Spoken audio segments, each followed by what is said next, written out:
Good morning, children. Here I am with a new video of history, chapter number 8, Civilizing the Native, Educating the Nation. Children, bit by bit, the British conquered territories in India and took control over the resources of these territories. In addition to conquest, the British had another mission. This was to civilize the natives. The British believed that the people of India were uncivilized and it was the duty of the British to civilize them. Their ideas on education revolved around this theme. A linguist named Sir William Jones arrived in Calcutta in 1783. During his stay in India, he developed an interest in the Sanskrit language. He studied ancient Indian texts on different subjects and translated many of them. This he believed would serve two purposes. It would help the British know about Indian culture and it would help Indians understand their own history and rediscover their lost heritage. With the help of other like-minded people like Henry Thomas Colebrook and Nathaniel Halhed, William Jones set up the Asiatic Society of Bengal in 1784. He argued that Indian learning should be promoted in India. He wanted the government to set up institutions where ancient Indian texts could be taught. Sanskrit and Persian were to be the medium of instruction. The Governor General at this time was Warren Hastings. He was a supporter of the Orientalist view. He helped to set up a madrasa in Calcutta to promote the study of Islamic law. In 1792, Jonathan Duncan set up the Banaras Sanskrit College. However, many Britishers did not agree with the Orientalist vision of learning. They believed that Indian learning was unscientific and often supported superstitions.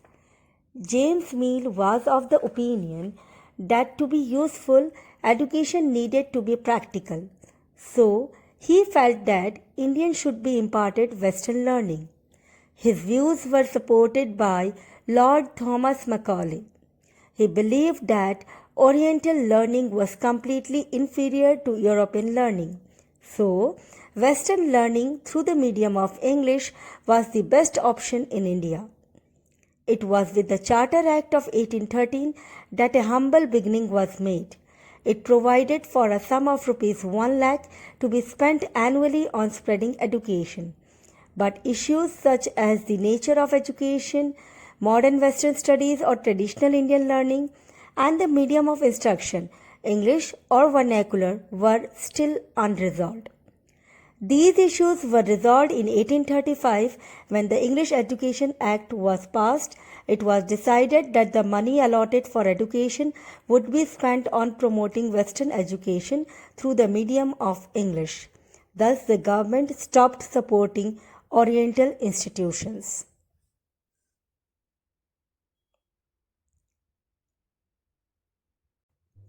In 1854, the English East India Company sent an educational despatch to India.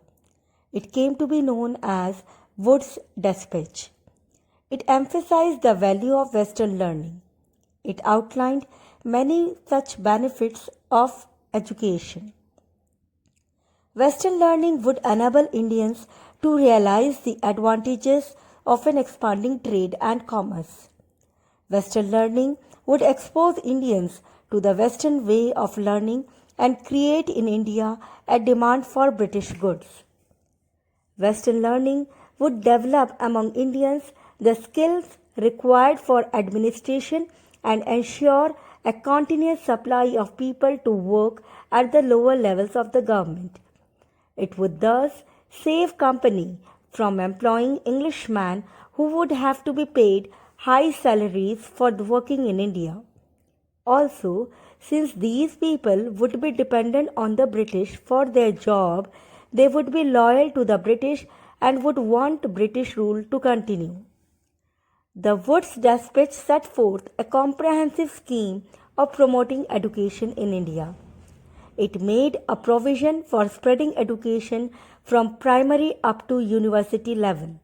Thus, schools, colleges, and universities were to be set up. In 1857, universities were set up in Calcutta, Bombay, and Madras. The medium of instruction at the primary level was to be vernaculars, while at the higher level it would be English. Education departments were to be set up in all the provinces. They were to supervise education and provide financial aid to the educational institution in the province. Children, this is all for today's session. We will discuss more about this chapter in the next video. Till then, goodbye.